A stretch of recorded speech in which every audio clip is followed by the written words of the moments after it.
On the other side of the planet, holy warriors destroy those of a different faith.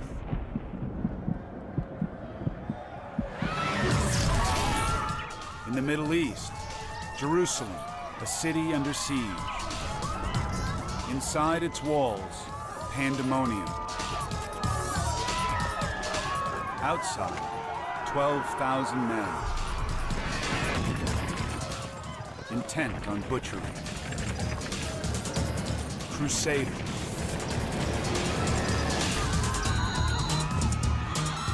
Spearheading the attack, Tancred de Hauteville, a Norman knight descended from Vikings, filled with bloodlust.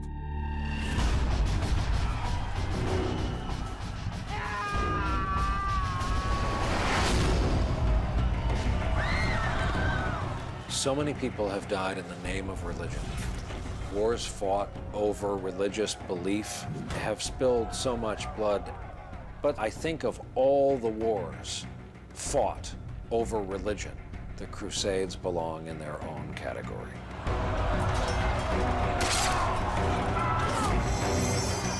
The slaughter here resonates to this day.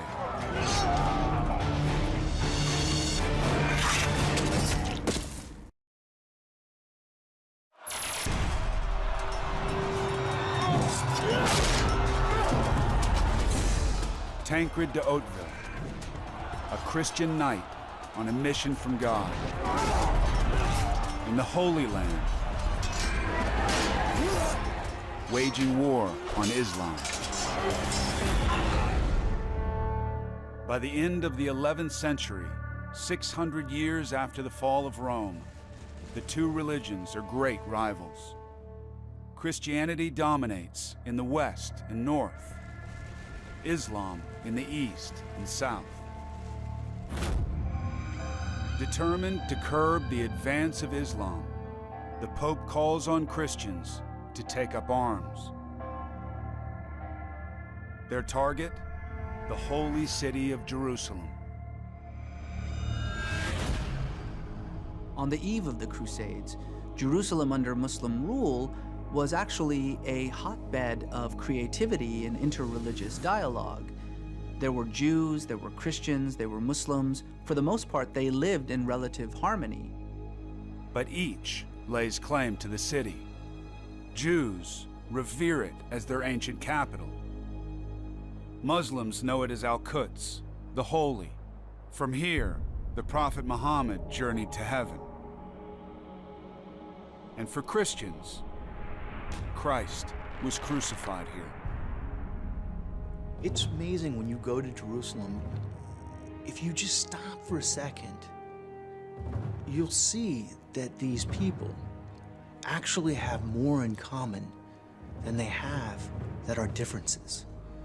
They are the sons and daughters of Abraham.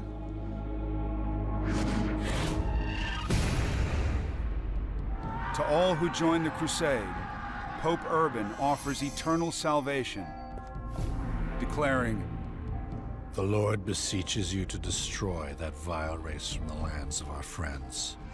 All who die by the way shall have immediate remission of sins." A knight could sin as much as he liked, and simply by going to the Holy Land, he had been given forgiveness by the Pope. He had been given his passport to heaven. He could win fame, he could win glory, and he could come back with booty. It is one of the most shameful undertakings ever embarked upon by our species. with absolution assured, nothing holds back the Crusaders. One records joyfully. Piles of heads, hands, and feet were to be seen in the streets of the city. It was a just and splendid judgment of God that this place should be filled with the blood of the unbelievers.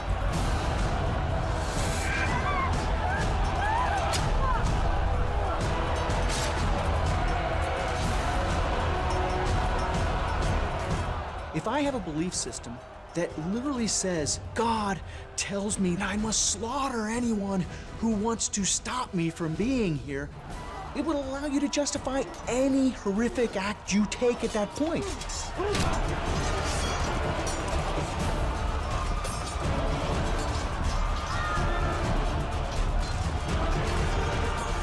Tancred hesitates.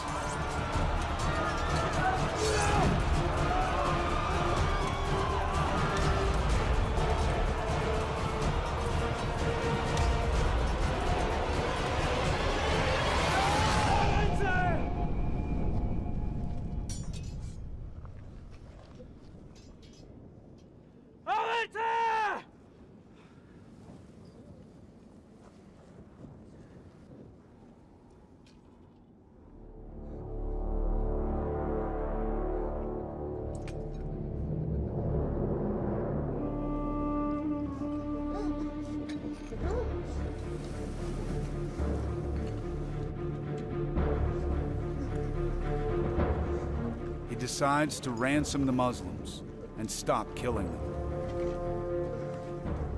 He gives them his standard, a signal to others that they're under his protection.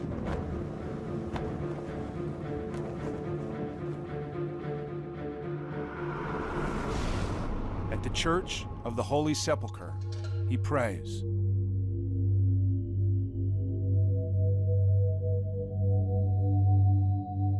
Having a singular belief system where I've deferred responsibility to God can allow me to do brutal things on a battlefield. Pater Noster, qui es in celis, sanctificatur nomen tuum. But I think when it gets quieter, when the images come back into the mind, that has effect on a human being.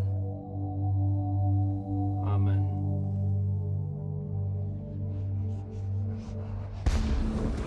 Returning, he finds his captives slaughtered behind his back by other crusaders.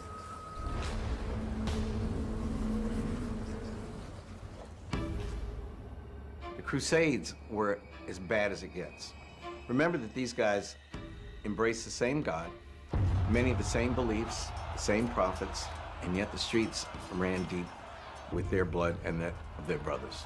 It shows the extraordinary power of ideas to take hold of people's minds and drive them to commit acts of great sacrifice and love on the one hand, but also acts of tremendous barbarity and hatred on the other.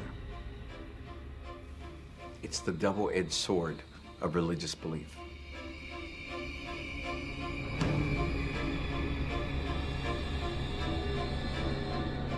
The Crusades will continue for 2 centuries and cost more than 1 million lives.